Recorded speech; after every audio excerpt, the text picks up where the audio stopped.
And there's nothing I could ever withhold that's going to keep anybody from being saved. If it's God's choice, then God is going to find a way to reveal himself to them. And with me approaching it as compassionately and loving as possible, I don't think God's going to hold that against me, because I'm not preaching, hellfire, brimstone, repentance, and all these things. Jesus loved people. I mean, he went and healed the sick, the poor, the downtrodden. That was who he was with. And at the end of the day, if anybody can say anything about me, I want it to be, regardless of anything, they can say whatever they want theologically or whatever my Christian duty is or what it's not or any of this. They can accuse me and do anything else.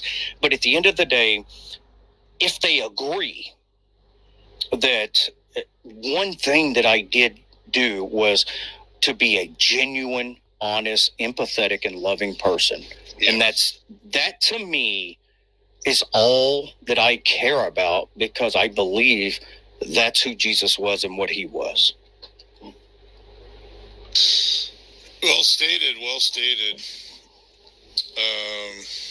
Let's see here. We have One Way's in the house. One Way. Yeah, you make great points. One Way pissed somebody off on Clubhouse. I forgot who it was and ended up blocking them. I can't remember who was that. One Way. You pissed somebody off and they kicked you out of the room. Yeah, we're kind of in a cross, cross battle with the spatchcocks, Jay Pasick, Jefferson. I have no idea who that is. Darth calls them the Bobbsey twins. I think One Way calls them the Pacifier Boys. Nice. So there was another one Torch said I wanted to. Yeah, you do. You're right, One Way. You've pissed me off a couple times. No, just fine. I like One Way. One Way's very, very knowledgeable. Other than the fact that he's a necessitarian, he's a good dude. So. Yeah. He's a pretty bad guy. Yeah, there was. Here you go. Here's another one. There was something about me being a Darwin lover or something like that. Evolution. Yeah, we have it up there. It's You like Darwin over Genesis? He said earlier. Oh my God! I would absolutely love. Here's Beckel. Wonder what seeds of wisdom he's going to throw out this morning that come from Darth, if we can call it wisdom. To have a debate about how to properly interpret Genesis, and with people like him. Not because I think that I'm right or super smart or anything like that, but I think the approach that many Christians take to it is just so wrong-headed. What was it? Oh, a Darwin. I guess Eddie's getting off the hook for being a Darwin worshiper. Holy shoes. I don't know if I've ever been called a Darwin worshiper. Oh. You know what? Here's a funny thing, Praise. Even young Earth creationists believe in evolution. Yes, I do. Do they? Yeah, because you cannot get... Evolution is a lie. Oh, Jamie agrees with you, though. If you think that the flood is literal, and then if you look at the diversity of species today, the only way to get the amount of diversity in species today is some kind of evolution. Rubbish. Yep. Some kind of change, baby. I want to tell Eddie says it right. I agree. I love when they say, well, we're talking about microevolution versus macroevolution. See, we have the trinity of trinities. And good on you, Beckel, for pointing that out. Ken Hovind's he's the gift that keeps on giving. I would say it's more than Well, it is the microevolution, but I would say the species, the subspecies come from the. Yeah, the speciation. No, I'm with you. So here's my position. Okay, my position is I don't give two shits. No, it's so here's the problem. Okay, we're gonna lay this shit out right now. We're gonna punch this. We're gonna punch this dummy, and we're gonna get this out of the way. I don't have a problem with young Earth creationists. I used to. They really, really agitated the hell out of me. I wonder But why.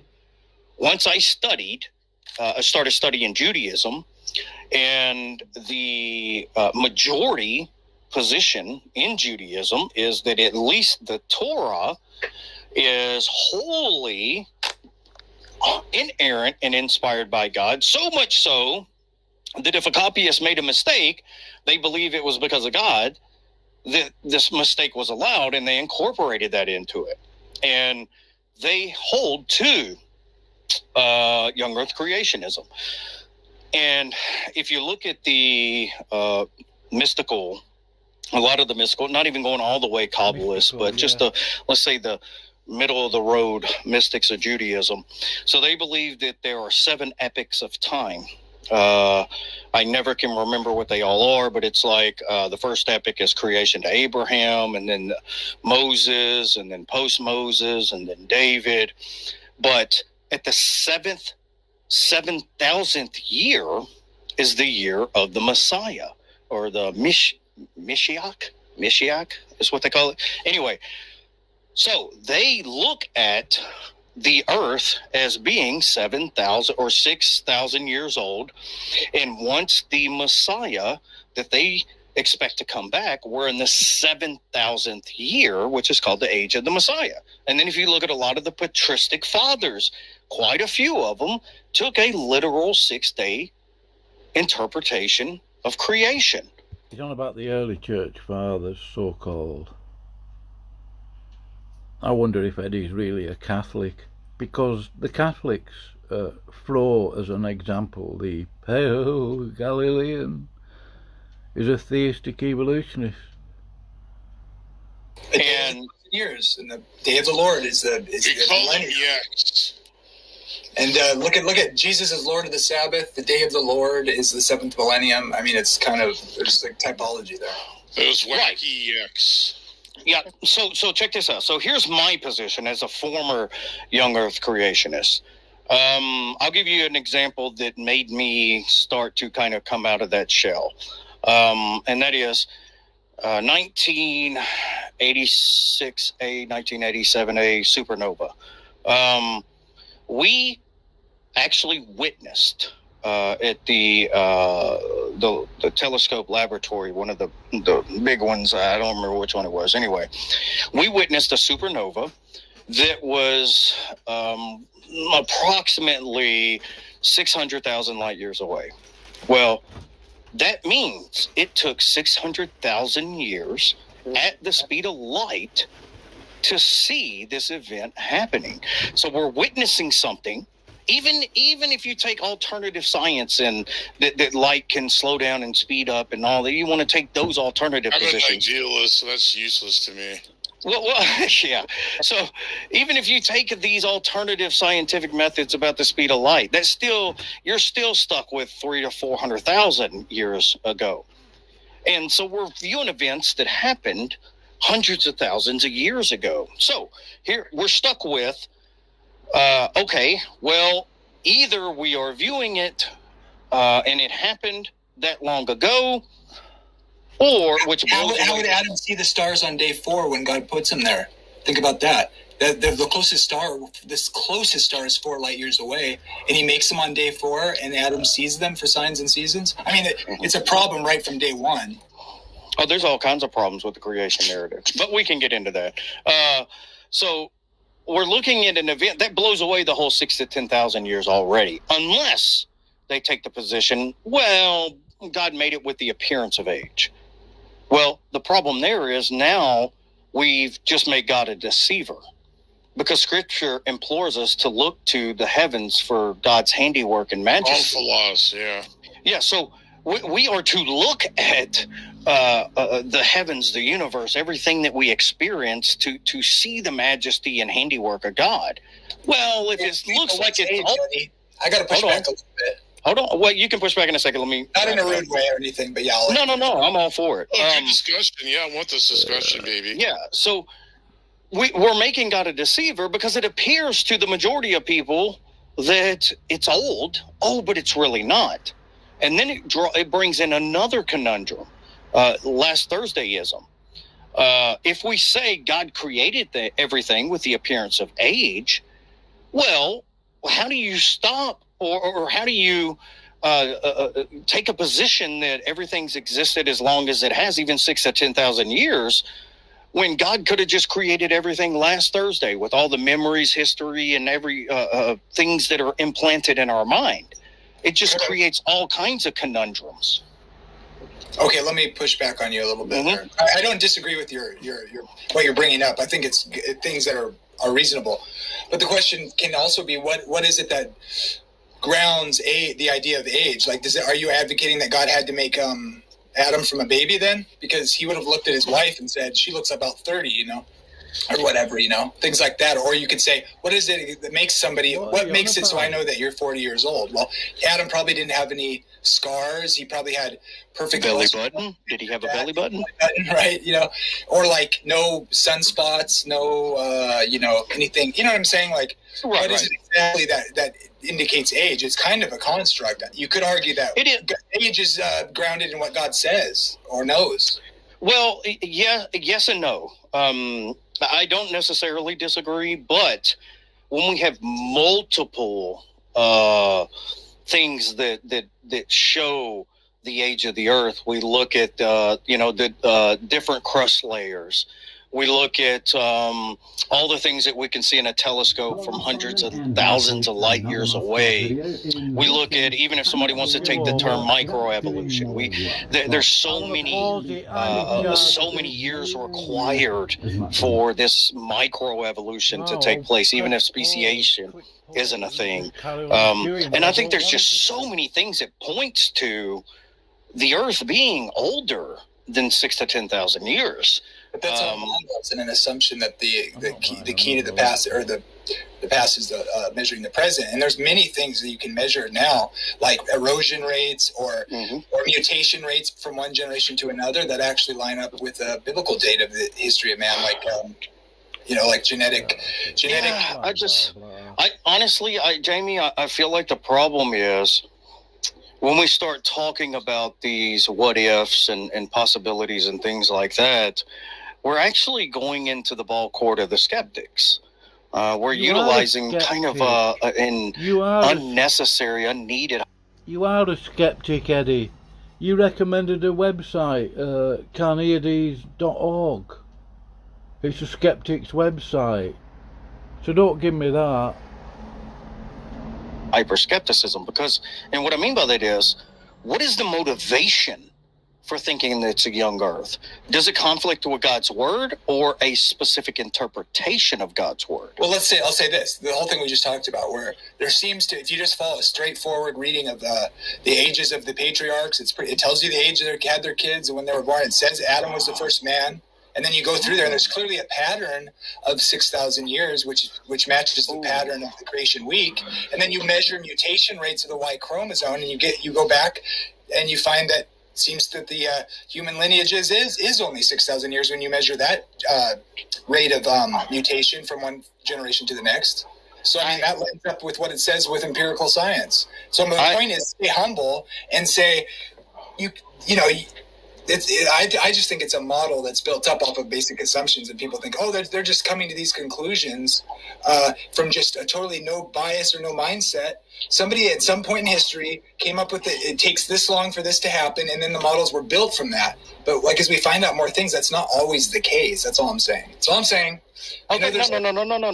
Like I said, first of all, I totally respect. I didn't have respect for young earth creationists coming out of it myself for a long time. But as I said, given historically the rabbinic traditions, the patristic fathers, and things like that. I think there's, it just comes down to, they believe that this is what's more obvious to them than me. But I would ask, what is the reason? And I was hoping you wouldn't bring up genealogy. But what is the reason you want to hold to a young Earth?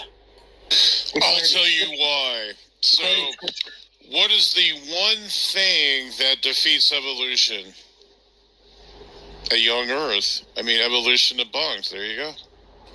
Let me say one thing, Eddie. I'm very much aware. I don't want to sound too not that I'm not confident, but I don't want to sound like I don't get the issue that there is from all the mainstream science.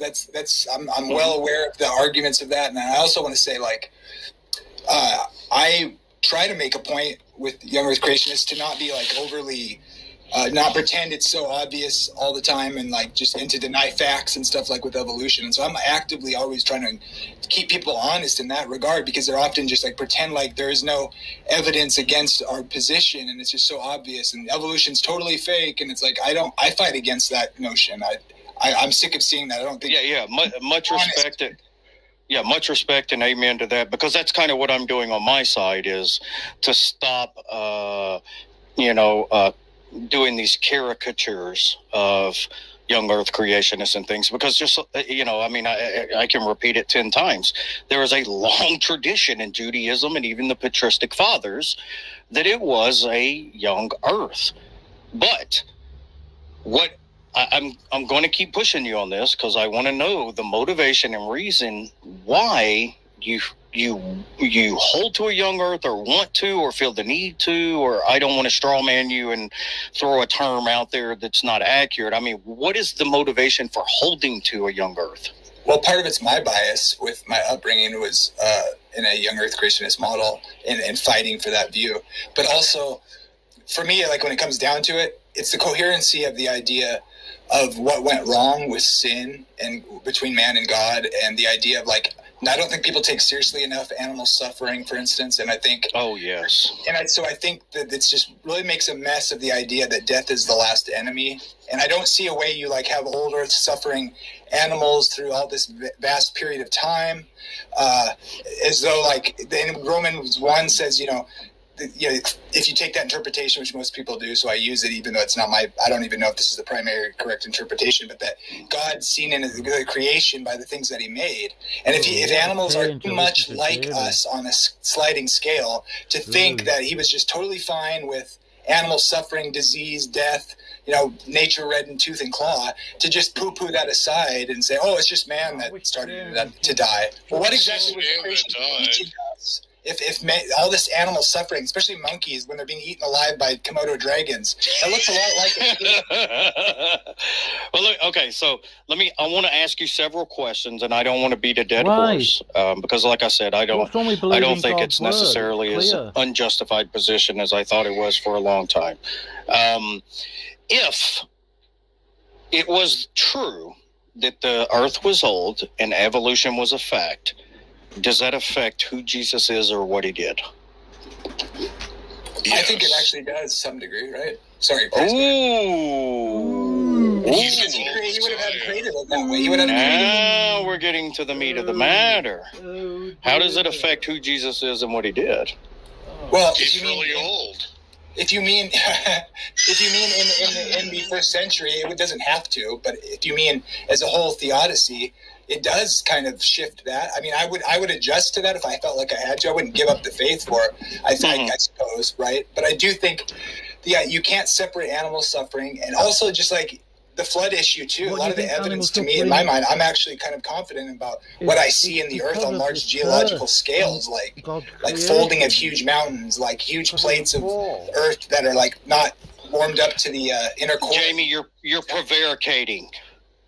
Well, I'm trying to be honest. I just want to say, no, seriously, but old Earthers are brothers in Christ. I would say. Amen, and so are young Earthers. I agree 100%. Yes. But I want to know specifically, as succinctly as possible as you can put it, how does evolution being true and an old Earth being true affect who Jesus is and what he did? Well, Well, it's hard to say. It doesn't, I guess. In a certain sense, it I doesn't. guess. Right. It doesn't have Perfect. Perfect. Thank you. Now, so my next question is, why, Simple.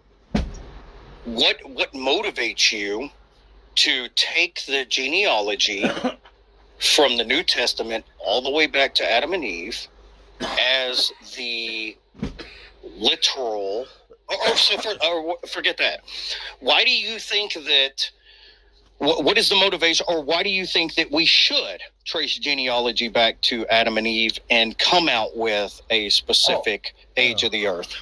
Because it gives the ages of the patriarchs when they have their kids and when they die, and I think it would be inconsistent to insert periods of time with when there's no indication of it, as far as I can tell. Gap theory. So I'm saying, Yeah, that's fine. Yeah. perspicuity of scripture in a sense, right? But more like it's just the coherency of what it's Right. saying. I think people So say I you have can a put stuff real in there. problem with evolution. I'll tell you why, Eddie. It's because, how does a soul evolve through, evolution process? Like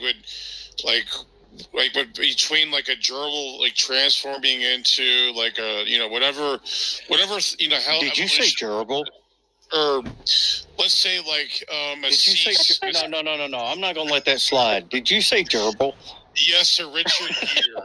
It's a You blind believe gerbil. the habit The that Richard dirigible and a Gere gerbil. Just playing. Go ahead, Brace. Let's just say like a sea snail, morphed into whatever it is, like let's say like an eagle. I don't know.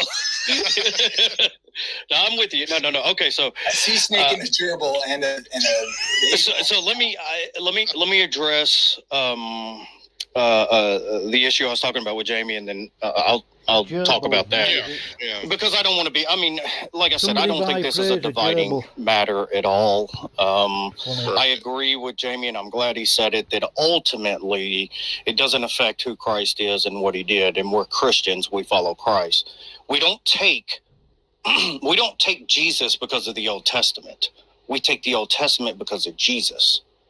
And that, I think that's something that is very important, and we have to keep in mind that if you read the Old Testament all the way to the New Testament, you'll never come away with Jesus. But if you read the New Testament and the life of Christ and everything that it testifies about Christ, and you go back to the Old Testament, you cannot avoid Jesus in the Old Testament. And I think that's a very, very important point we got to focus on. And so the last thing I'll say on this, and Jamie, you can have the last word on it, because this is something we can talk about forever. But my point, so this is what I would say. Nowhere in Scripture does it explicitly state, nor even imply, that we should trace the genealogies in the New Testament through the Old Testament back to Adam and Eve.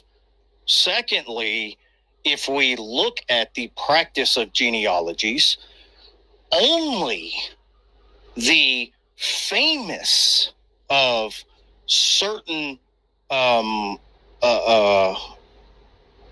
families or bloodlines or things like that, those are the only ones that were mentioned. Who the people that they're writing to would be familiar with. So there is an enormous amount of generations where that aren't listed because there's not significant people there. So I think that at least gets us, that would at least get us way past the 10,000 year mark. But ultimately, my biggest issue is other. So doesn't Beckel believe in common ancestry? Oh, well, that's interesting.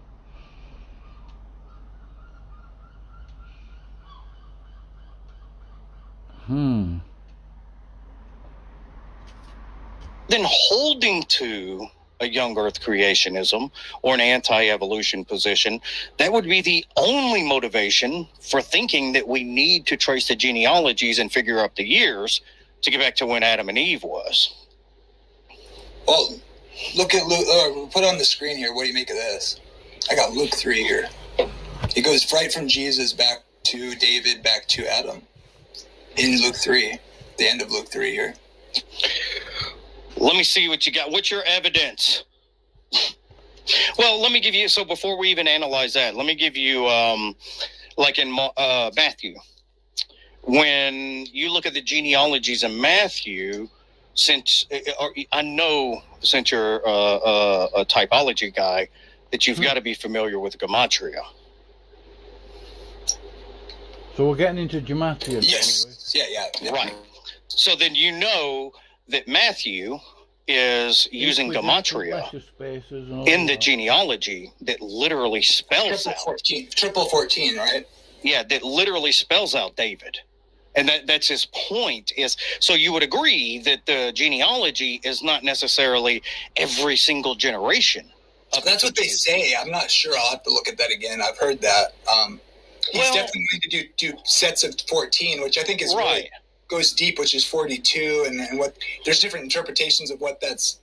Seems to me he wants to make 3 sets of doubled 7s, and then that's reminds me of that brings to my mind anyways, like how from creation to Abraham was 2,000 years, and then from Abraham to Jesus is about 2,000 years, and from Jesus to right now is about 2,000. That's what it brings to mind, but that could be just my own bias. But there's definitely something going on there, indeed, and maybe he could leave you out. There's different answers to that. I'm not sure if that's necessarily the case of what's going on, but he does do a little modification, if I recall, to perhaps a couple generations in there to like put it Rahab in there or something, things like that. I forget though. Well, right, but you would, okay. So do you agree that it at least appears like Matthew is using gematria to show? Yeah, I can see it. I'll concede it's not merely a record of genealogy. There's something else going on there too, indeed. Right. So what I would say is I think that is the main motivation. And now I'm not saying it's not possible that God couldn't have made it the case that the gematria worked out perfectly to the exact generations of every one of them. But I think that's far less likely because I don't think that was even the motivation. I actually, so that's a great point. I want to just say really quick, just so you know, I think I kind of tend to look, even though I'm not like really hardcore determinist, I would still I still like to say God writes his story in 4 dimensions or something with free will intact, even. I would say. Right. Oh, I definitely agree with that. So indeed, he can make ages what he wants them to be. Oh, absolutely. I agree completely. Yep, absolutely. So I'll just end on that. I think, I think we're in agreement that, so I would say, and you may disagree with me, but I'll say, I think the most important thing is who Jesus is and what he did. And everything else is secondary to that. And it very well could be the case that the young earth creationists are right. It could be the case that the old earth creationists you just admitted it. Oh, absolutely. Dude, I've been wrong so many times in my life. I'm afraid sometimes to even take a stand.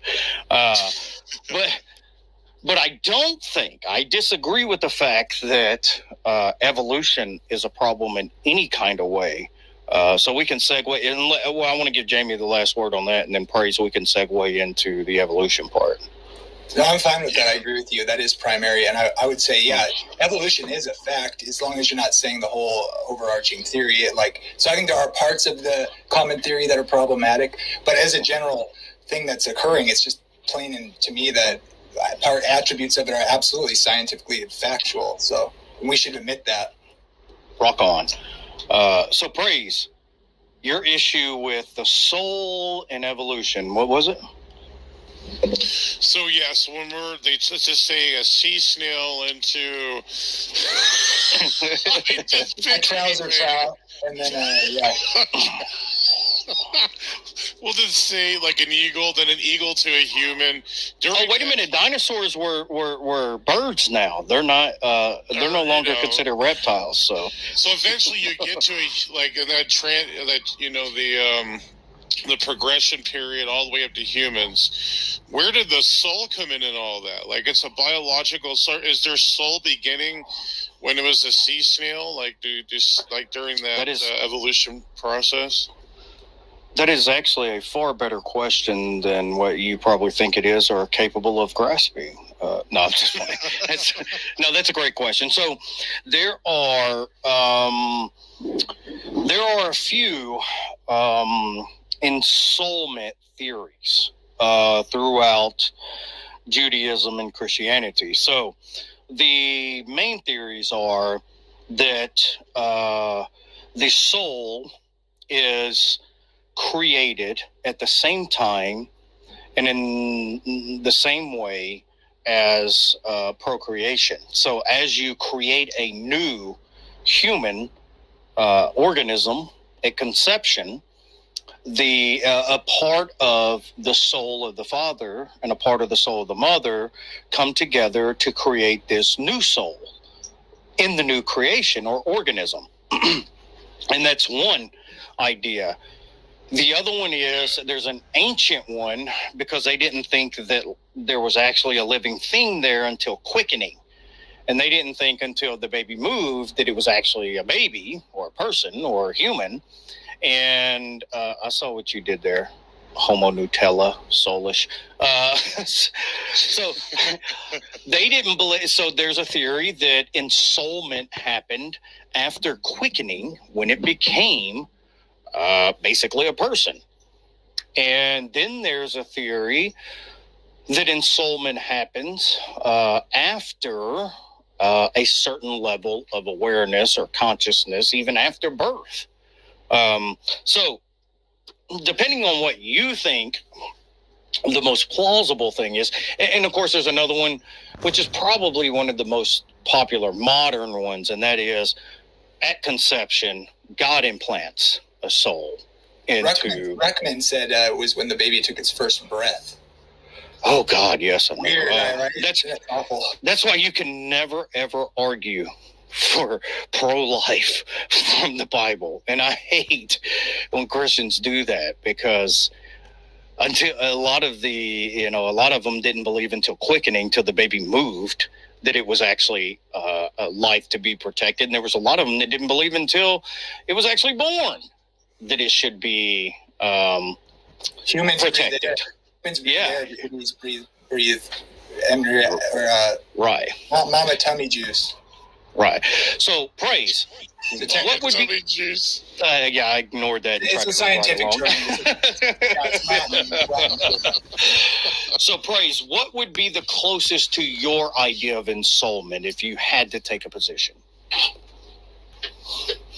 Well, and this is why I don't believe in evolution, because I don't see how it could be, because in Adam, it would have to be a supernatural act. And I mean, how does that square with an evolutionist where it says God blew the Ruach into Adam and he became a living soul? Like, I don't even know how that's even possible. Well, I think it wasn't a soul he blew into him. He became a soul, a living creature. That's all it means. No, it says he blew the spirit into him. Whoa, no, it doesn't. This is exactly what I was talking about earlier. It says Ruach. It could be breath. It could be wind. It could be spirit. Ruach. I meant Ruach, yeah. Yeah, but I agree with you. I think it probably means spirit. Yeah. So let me give you a scenario and tell me what issue you see with it. Let's say, given modern science and our study and understanding of genealogy, we have what's called genetic drift and genetic diversity. And if we trace the genealogy back, we can only get to a bottleneck of between 1,000 to 10,000 humans, given genetic drift and genetic diversity. So let's say we get back to that bottleneck.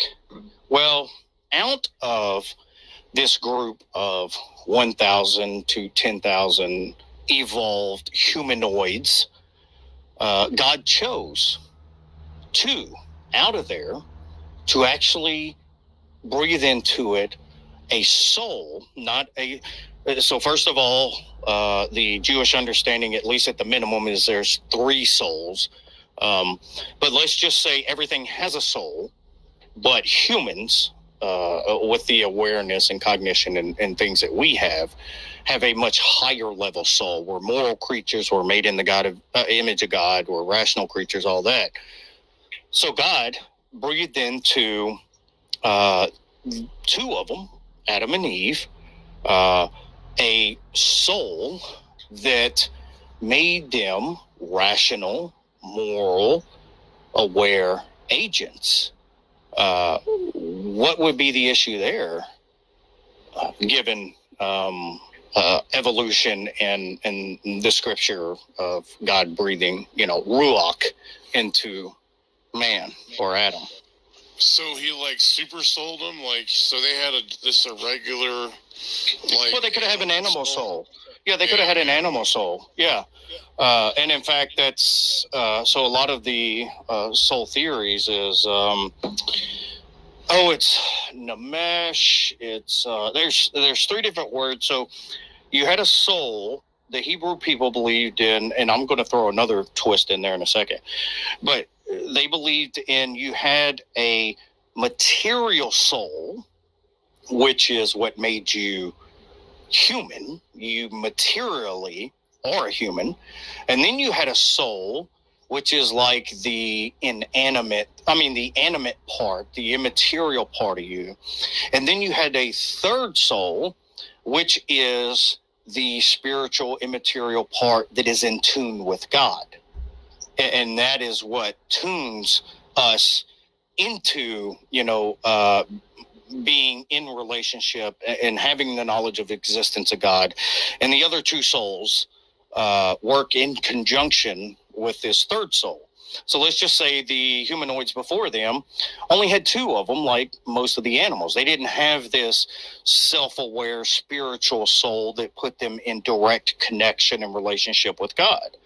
So what would be the issue if God just chose two people out of this humanoid species to begin? Because if we remember, almost all of Scripture is all the way up until Christ is about a specific people, bloodline, and tribe that God called out of the world to have this redemptive plan unfold. So what if that is the first step in just calling out a specific people and bloodline? So do you believe like Neanderthals and Denisovans, all those others, human or ape humanoids, if you want to call it that, do you think so you're saying they had animal souls, right? It's possible. I don't take my position on it is, I'll give you my position real quick. I take the position that it seems to be the case that evolution is true. And what I mean by evolution is change over time, mere evolution. Now, whether there is a common ancestry, whether there is a branching off of species, there's all kinds of problems with different evolutionary theories. You have Lamarckianism, Darwinism, and several. So here's the two major problems. The first one is the age of the Earth doesn't seem to be old enough to account for the amount of evolution and the diversity of species that we have now. If we look at evolution over time of all the species to get from, this soup that create, bacteria to freaking walking and talking human beings, it would seem that we need far more time than 13, 14 billion years. The second thing is, and I know atheists hate hearing this, but there is the problem of missing transitions.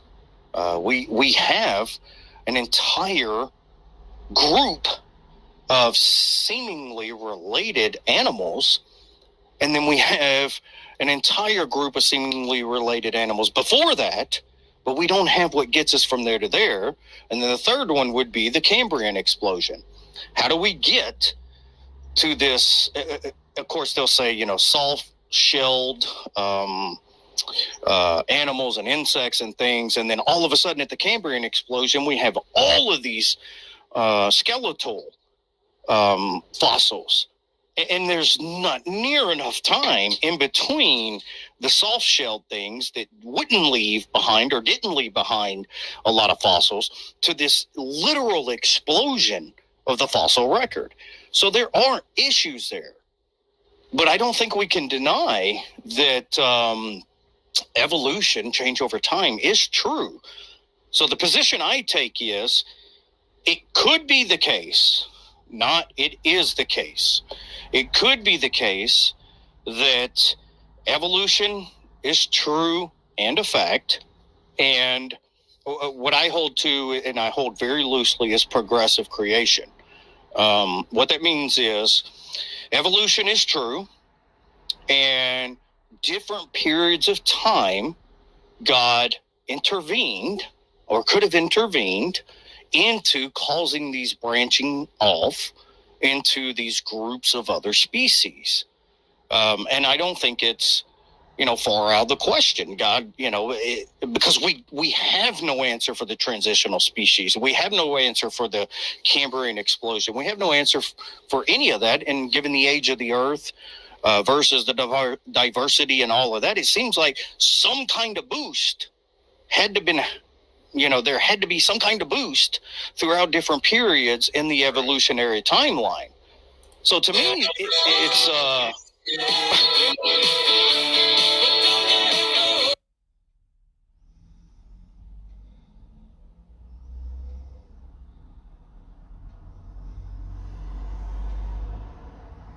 organic evolution or biological evolution. But that would be, as I was pointing out earlier, akin to a race, and you have your runners at the starting line. And that's the point, is the thing, my mouth, because I was going to say would be common descent. So here's the thing: if you don't have any runners, they die at the start of the race, right. And the race is common descent. Then guess what? You don't have common descent because you don't have a coherent theory. Right. Well, that's it. Any issue at all with saying that evolution is true, and there are periods of time that God physically intervened, and created these different branches of, animal groups or families or kingdoms or anything like that. So what do you think about that, Praise? You should hold on loosely, right, Praise? So is on mute, my bad. It's something that I haven't heard before. It's unique.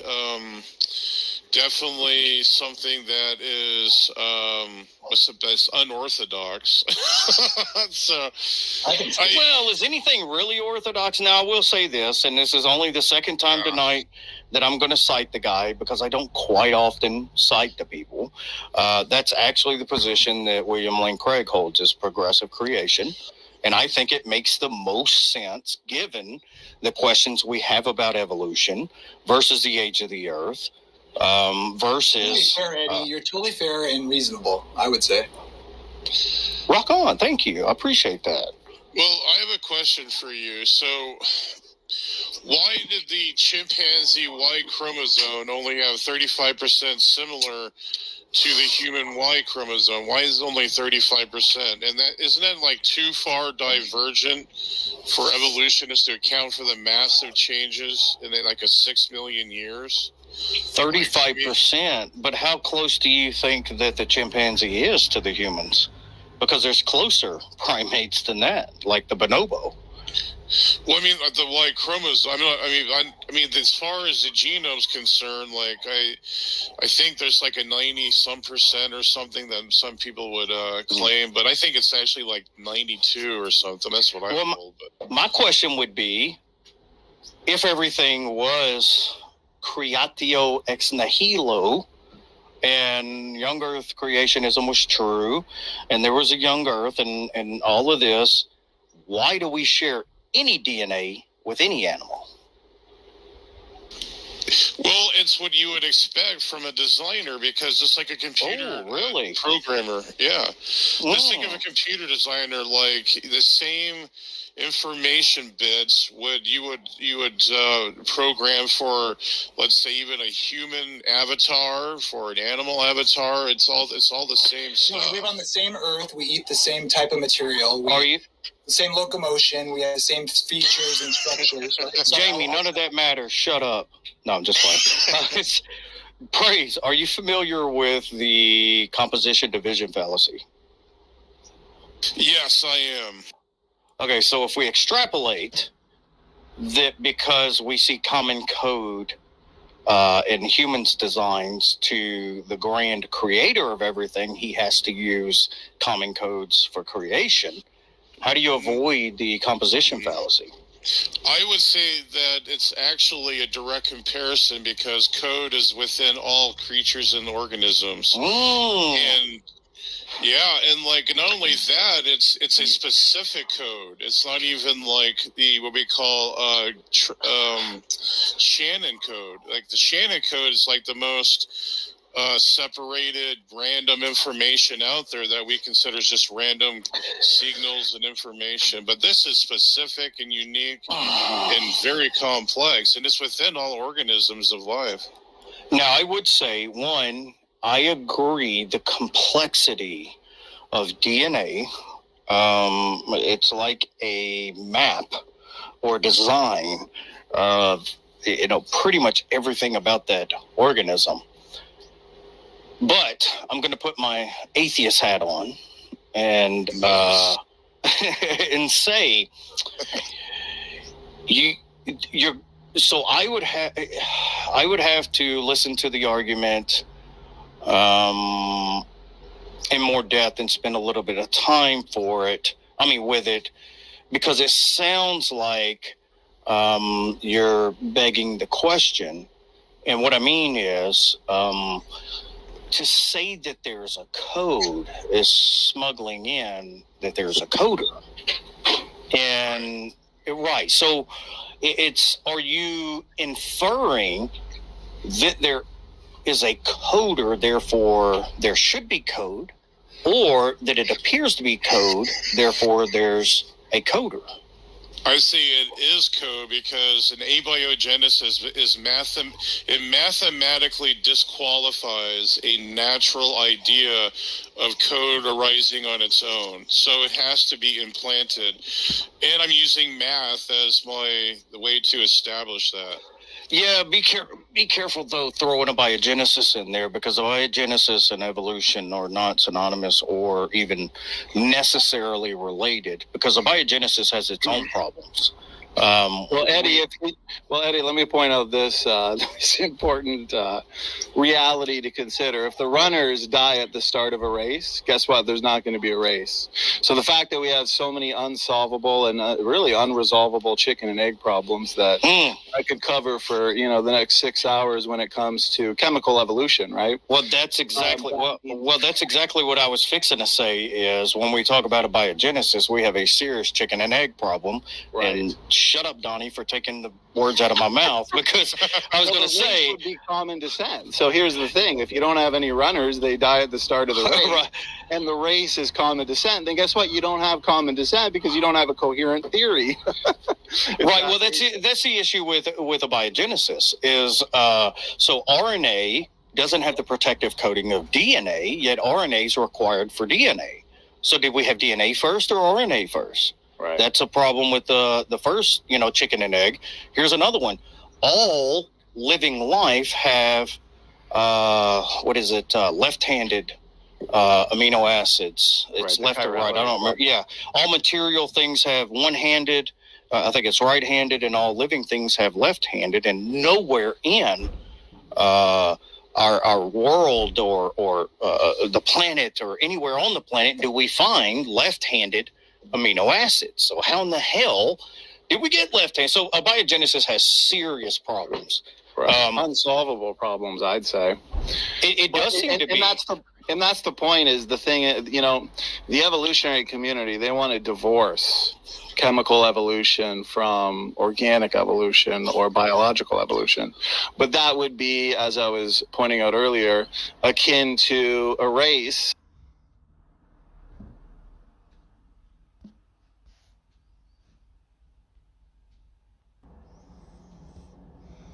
And you have your runners at the starting line, consider that chemical evolution or abiogenesis. If they die at the start of the race, there's no race. And the fact that they can't solve these detrimental problems to origin of life, these origin of life researchers are really struggling. Then here's the thing: they don't have a race. to even begin to talk about. And that's why, as a creationist, we would go to praise. Actually, share my screen real quick, brother. I want to show Eddie something I think he'll really appreciate here. So praise, you were talking about, and gentlemen, it's good to be here to chat with you brothers. So hey man, welcome. Thanks for coming in, SOT. I love your stuff. No, serious, man. Awesome. Appreciate it. I was just working on a few things I was about to evolution message you, related, too. so I thought, okay, let's jump in. That's So, hilarious. He said he was working. it's all a lie. A big It's all giant lie. relative. It's all relative. So, Eddie, are you familiar with what's called the waiting time problem right now in evolutionary biology and population genetics? To be honest with you, it's been a while since I've spent a lot of time in biology. So off the top of my head, no. Okay, no worries. Well, this problem applies to not only the autosomal DNA, but also what's called the uniparentally DNA inherited compartments. One of those compartments is, as I'm sure you're familiar with, the Y chromosome. We get the Y chromosome from our fathers, right? We inherit that from the male side. The mitochondrial DNA, that's the other Female side, right? right female side. So these are uniparentally rather than biparentally. So it's less messy, right? It's more stable because you don't have what's called recombination each generation, where you get the shuffling of pre-existing DNA variants. So if you're looking at my screen, this is from a secular paper, so not from a young earth creationist source. Fascinating paper called Chimpanzee and Human Y Chromosomes Are Remarkably Divergent in Structure and Gene Content. So essentially, the evolutionary model would say that our closest cousins on the primate family tree are the bonobos and the chimpanzees. But it What'd I turns tell you, out- Praise? What'd I tell you? No, I'm just playing. Go ahead.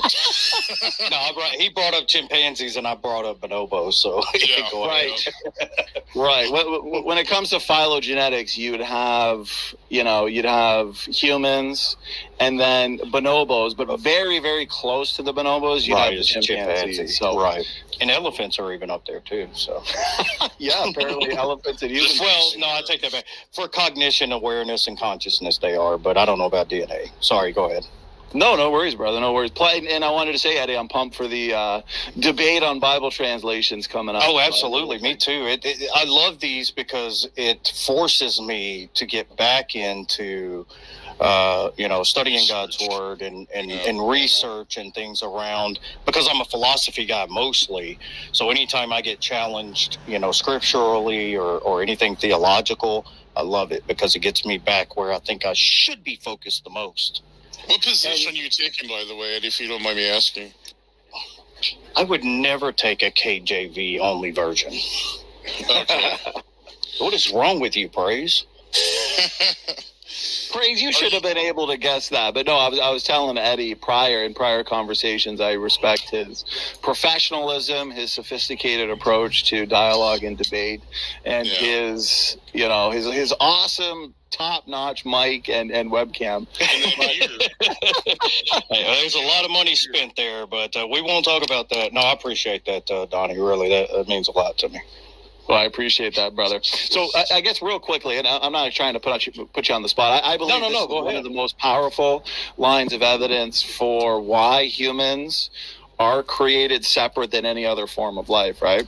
So the secular community, evolutionary scientists, have even acknowledged the fact that the chimpanzee and human Y chromosomes were far different than, for one, ever predicted and ever expected. Okay, so when we actually consider overall architecture, gene content, and size differences, the chimpanzee Y and the human Y, although should have been more similar, since it's a far less messy DNA compartment, right? Again, it's uniparentally inherited, it lacks recombination. Turns out that the chimpanzee and human Y chromosomes are only about 35% the same. Now, so to people who are not up on the genetics and biology, they might think, well, I mean, it's still similar to an extent.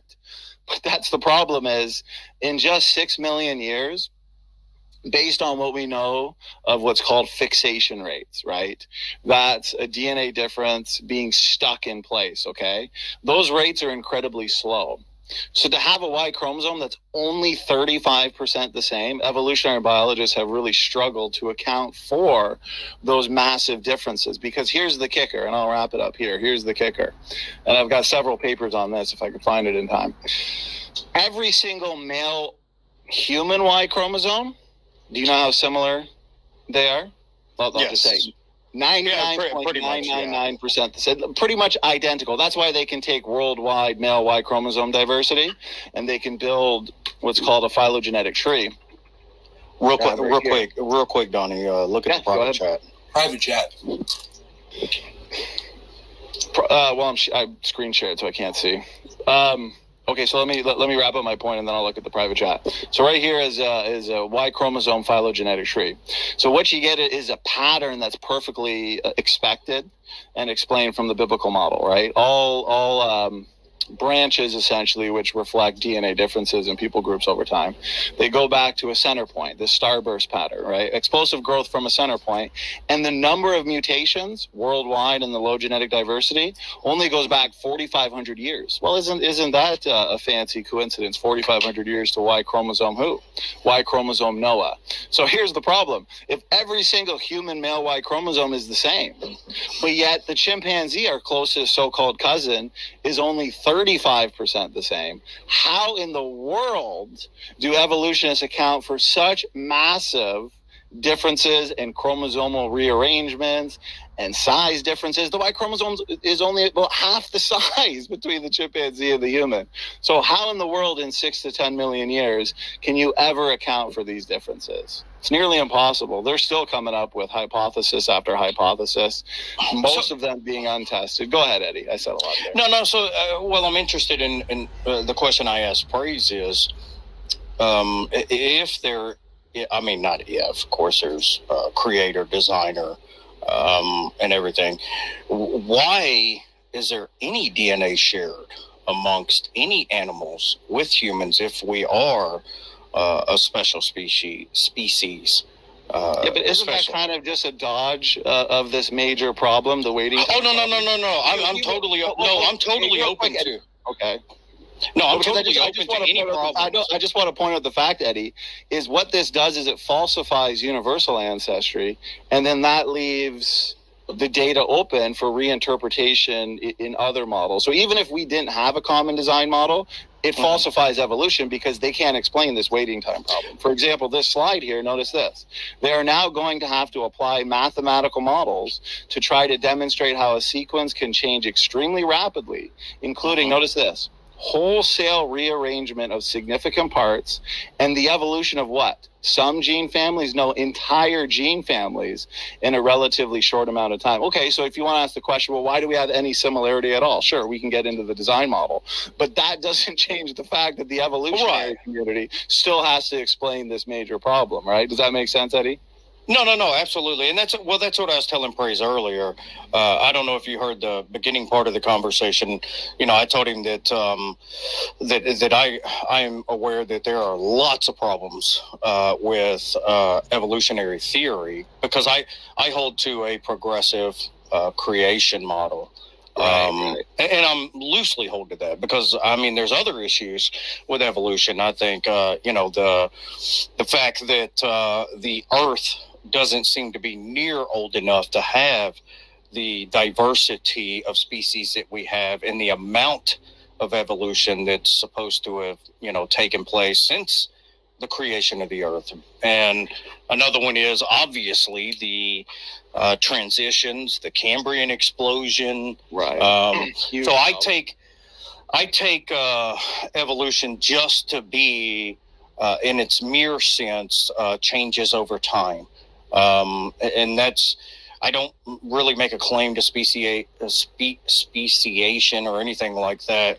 I think whatever issues there are in evolution, I think that it's fully within God's ability and prerogative to intervene. And I know this is really kind of an ad hoc kind of an explanation, but it's trying to reconcile the fact that we've seen some kind of evolution, not really Darwinian, Lamarckianism, or, these different ideas. But this change over time and what seems to be an old earth, and the fact that the Bible is clear that God created everything. And I'm not married specifically to I'm not dogmatic about the position I'm on. I very well could one day go back to young earth creationism. It just, at this point, I don't really see a reason to necessarily, but I'm always open to it. Well, and I appreciate that response too. And I would say typically what the evolutionist looks to is more than just mere similarity or homology. They'll look to what's called a nested hierarchical pattern in the biological world, right? The fact that humans and chimpanzees share more in terms of morphology, anatomy, genetics, and physiology than, say, a mouse, which is a mammal as well, Right. and a lizard. Right, so you have these groups within groups patterns. Humans group with chimpanzees. This is the phylogeny challenge that Aaron Ra puts forth, right? Mhm. So what I like to do is I like to go as close as home as possible, right? People like Aaron Ra, they'll say, these creationists, they like to focus on, what we believe are distantly related organisms like elephants and pine trees. And I say, let's stick to as close to home as possible, bonobos, chimpanzees, and humans. And that's where I think the Y chromosome is just one of many fatal blows.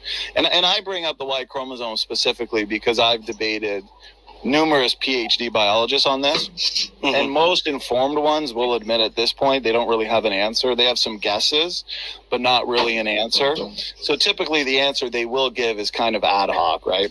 Mhm. Which to a creationist, it's not very convincing. But a direct answer to your question is, why do we share any similarity at all? I think the answer comes down to, I believe, something you guys were talking about before anyways, which is common design.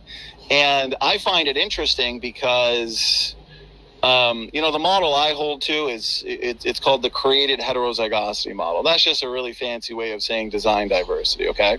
And so we start from the Bible, Genesis, and the Bible tells us that God created us in his image, right? We are made in the image of God. Now, there's been a lot of debate on what that means, but I think we can all at least agree that it must mean that there's something about us that reflects the divine. So when it comes to the question of ancestry, what I put forth in terms of a model is that we then should be able to get a sense for how God created the biological world based on since we're created in his image, design and build things. And what's funny is it just so turns out that we build in homologous patterns. We build in nested hierarchical patterns. I mean, why does a sedan share more with an SUV than a sedan shares with an airplane? Why do we have these groups within groups patterns in design modes of transportation? Because people are biased against airplanes. No, I'm just playing. It's an anti-airplane movement going Right. on. So to me, Is that's this- rather curious. That No, the way I we agree. design is also the types of patterns that we see in the biological world. It's not like human designers are saying, you know what, let's intentionally build in nested hierarchical patterns. No, they're accidentally building in nested hierarchical patterns, and that's exactly what we see in the biological world. I find that personally to be rather fascinating. Go ahead, Eddie. No, I do too. Is this a presentation or slide that you would be open to sharing, or maybe have a condensed version? Because I would love to go through it and kind of soak it all in. Absolutely, brother. I mean, I've written now about 10 books on this, and I've probably got about, just this slideshow, 352 slides. So I would most certainly, and I Okay. got a whole nother one here with another, 400. Wow. So, I pretty much got a slide for everything. And one other fascinating observation I'd like to point out is these evolutionists, they like to point to interesting mosaics in the fossil record as well as extant creatures, right? For example, here, Tiktaalik, right, the famous fishapod, Archaeopteryx, for example, or they'll look at what's called the therapsids or synapsids. They would be the mammal-like reptiles. Right, because if you think about the diversity of life and apparently the large-scale changes that would be needed, think of the acronym FARM: fish, amphibian, reptile, mammal. So the evolutionary community would need creatures that pretty well share features of both reptiles and mammals. And interestingly enough, Aaron Ra talks about this. We do have very interesting creatures called the mammal-like reptiles. But the point I'm trying to make is, again, going back to my starting point of design diversity, maybe we can get a sense for how God designed based on the way we design. So if anybody is familiar with, the world of crossover vehicles, we actually, again, design very hard to classify vehicles. For example, here's just 3. This is the new Jeep Gladiator, right? It blends features of both a Jeep and a truck. And Here's it's so the crossover. ugly. I'm not a fan of the crossover SUVs, Yeah. but nonetheless, it's good design. It fits a need, right? It fits a need, fits a purpose. The military, they've invented a military amphibious assault vehicle. So it's not built specifically, for example, on this slide, this is a military vehicle not specifically built for the land, not specifically built for the sea, but it's actually built for that transition, that environmental transition between sea and land. So even human designers are building what looks to be transitional like vehicles. And again, we do see interesting mosaics in the biological world. So the patterns we see in biology are the same patterns we, right, design in. And so I just find that to be rather amazing. And then we can just go into genetic evidence after genetic evidence showing that universal common ancestry just can't be true. There's so much it can't account for. Y chromosomes. Yeah, I know there's a lot of issues with common ancestry. That's definitely one of the, and that's what I was telling Praise earlier, is a lot of controversy around the idea of common ancestry. Right, and you brought up one of the I would say the biggest problems for universal ancestry is the explosions in life that we see in not only the Cambrian, but we actually see explosions of life in the Permian. We see explosions of life when it comes to the Triassic and Jurassic. Oh yeah, the Permian. I forgot all about. Yeah. Yeah, it's like, I mean, Cambrian explosion.